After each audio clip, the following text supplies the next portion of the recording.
سلامونه، نیکې هیلې، احترامات. ملګرو هیله ده چې جوړ او روغ به یاست. لکه څنګه چې تاسې په تمبینل باندې لیکنه ولیدله چې څنګه مفت خپل په کور کې په پښتو باندې انګلیسي ژبه زده کړو. یعنې دغه ویډیو د هغه کسانو لپاره مهمه ده چې انګلیسي یو څه ناڅه زده وي، خو اما دوی په ګرامر نه پوهېږي. ځینې داسې ورځنۍ ورډس یا هم کلمې وي چې دوی نه پرې پوهېږي، داسې ځینې جملې وي چې دوی نه پرې پوهېږي. نو دلته زه نن تاسو ته یو داسې اپلیکیشن ښیم، یو داسې اپلیکیشن درته وښیم چې تاسې کولی شئ چې په هغه اپلیکیشن سره یعنې هر ډول جملې هر څه پکې پیدا کړئ. داسې اپلیکیشن درته ښیم. نو ویډیو تر پایه راسره وګورئ. کوم چیرې ویډیو خوښه شوله ویډیو لایک کړئ، او کوم کسان که زموږ په یوټیوب چینل کې نوي دي، زموږ همت پیسو ټیکنیکل یوټیوب چینل سبسکرایب کړئ. موږ تاسو ته هر وخت داسې په زړه پورې ویډیوګانې پورته کوو. دا یو خوندور اپلیکیشن دی چې زموږ ته چې افغان ورو جوړ کړی دی، په پښتو ژبه باندې دی. دا بل دغه اپلیکیشن دی، دغه لرن انګلیش ان پښتو دغه په نامه اپلیکیشن دی. دغه اپلیکیشن په پلی سټور کې شته.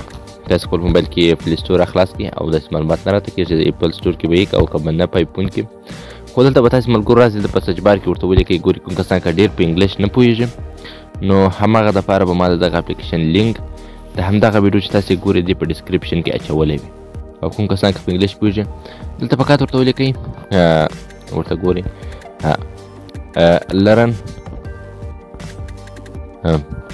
لرن به دلته ورته ولیکئ لرن، یعنې کله چې مو لرن ولیکئ بیا لرن انګلیش فور پښتو ان پښتو.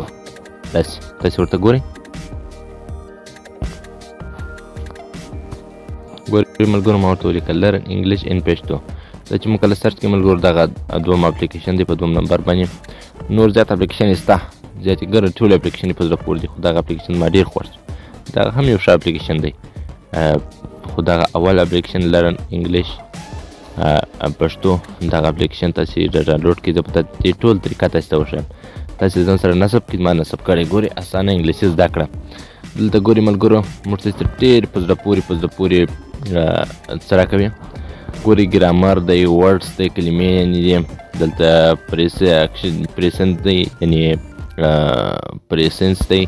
ګورئ زه تاسې ته ښیم. پریسنس باندې کلیک کول دلته موږ ته ګورئ لنډ عبارتونه، اسلامي عبارتونه، نور عبارتونه. اوس دلته تاسې کلیک کوئ، تاسې ته دغه هر څه درته ښیي.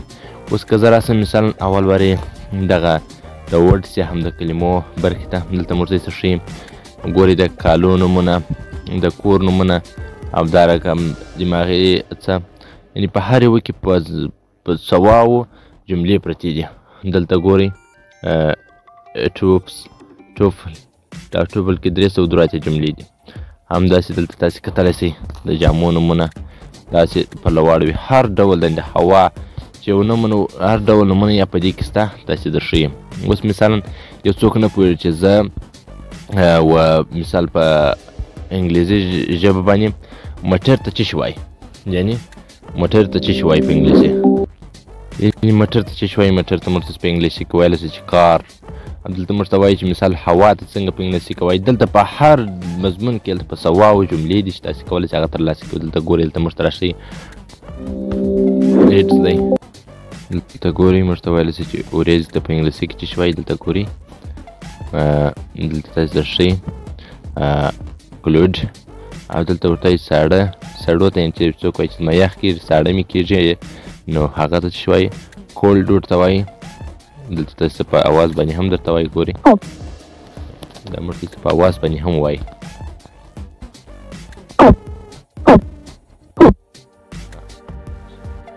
دا هر څه هر ډول په زره او رقم جملې دي، پښتو معنا یې ورسره ده چې تاسې کولی شئ چې هغه په پښتو کې هغه جملې زده کړئ، هغه جملې زده کړئ او د هغو نه په روزمره ژوند کې کار واخلئ. او هغه وګورئ دلته زموږ ته سره یو بل چې دی د ایلټس په نامه باندې، دلته په دې کې تقریبا پرېږده دا نو دغه ټولې جملې دي. دغه جملې تاسې زده کولی شئ او بیا په دې په روزمره ژوند کې کار اخیستلی شئ او په خبرو کې دغه جملې استعمالولی شئ. نو دا ویډیو دا اپلیکیشن ملګرو په ما پسې هېڅ اړه نه لري، نه ما جوړ کړی نه ځم پرې خبر یم، فقط ما پلی سټور کې پیدا کړی، ډېر په زړه پورې دی، ډېر څه مې ترې زده کړه او مې غوښتل چې خپل درنو دوستانو ته هم دغه اپلیکیشن معرفي کړم چې تر څو موږ تاسې خپل په روزمره ژوند کې دغه جملو څخه کار واخلو، دغه اپلیکیشنو څخه کار واخلو. که مو ویډیو خوښ شوي ویډیو لایک، چینل سبسکرایب کړئ او داسې نور ویډیوګانو دپاره زموږ سره اوسئ.